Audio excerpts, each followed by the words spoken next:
জাতীয় হেরাল্ড কেলেঙ্কারিকে কেন্দ্র করে রাজ্য বিজেপির অঙ্গ সংগঠন ভারতীয় জনতা যুব মোর্চার পক্ষ থেকে শুক্রবার রাজধানী আগরতলায় এক প্রতিবাদ কর্মসূচি পালিত হয়। প্রতিবাদ মিছিলে অংশগ্রহণকারীরা কংগ্রেস নেত্রী সোনিয়া গান্ধী এবং রাহুল গান্ধীর বিরুদ্ধে স্লোগান তোলেন।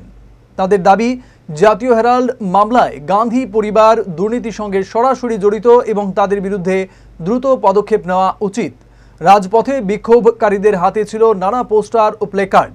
আন্দোলনকারীরা দাবি করেন, দুর্নীতির বিরুদ্ধে প্রধানমন্ত্রী নরেন্দ্র মোদীর জিরো টলারেন্স নীতিকে তারা সমর্থন করেন এবং এই ধরনের দুর্নীতিবাজদের বিরুদ্ধে কঠোর ব্যবস্থা গ্রহণ করাই সময়ের দাবি। বিক্ষোভ কর্মসূচির শেষে যুব মোর্চার নেতারা জানান, প্রয়োজনে আরও বড় আন্দোলনে নামবেন তারা। প্রায় 2000 কোটি টাকার উপর মানি লন্ডারিং মামলায় ইডি চার্জশিট দাখিল করেছে। সেখানে রাহুল গান্ধী, সোনিয়া গান্ধী তাদেরকে মেইন একিউজড করে একটা চার্জশিট দাখিল হয়েছে। অবাক করার বিষয় যে 1937 সালে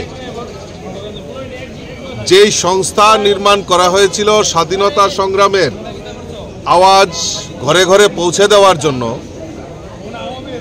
সেই সংস্থাকে হাতিয়ার করে এই সোনিয়া গান্ধী, রাহুল গান্ধীরা 2010 সাল থেকে এই ন্যাশনাল হেরাল্ড যে সম্পত্তি, তার যে সম্পত্তি, যেটা একটা অবাণিজ্যিক সংস্থা হিসেবে গঠিত হয়েছিল, সেই সংস্থার কলকাতা, ভোপাল, পাটনা, মহারাষ্ট্রে একটা বিশাল অংশের যে সম্পত্তি, এই সম্পত্তির হাতিয়ে নেওয়ার যেই ঘটনা ওনারা করেছেন, 2014 সালে ইডি সেই মামলা গ্রহণ করেন।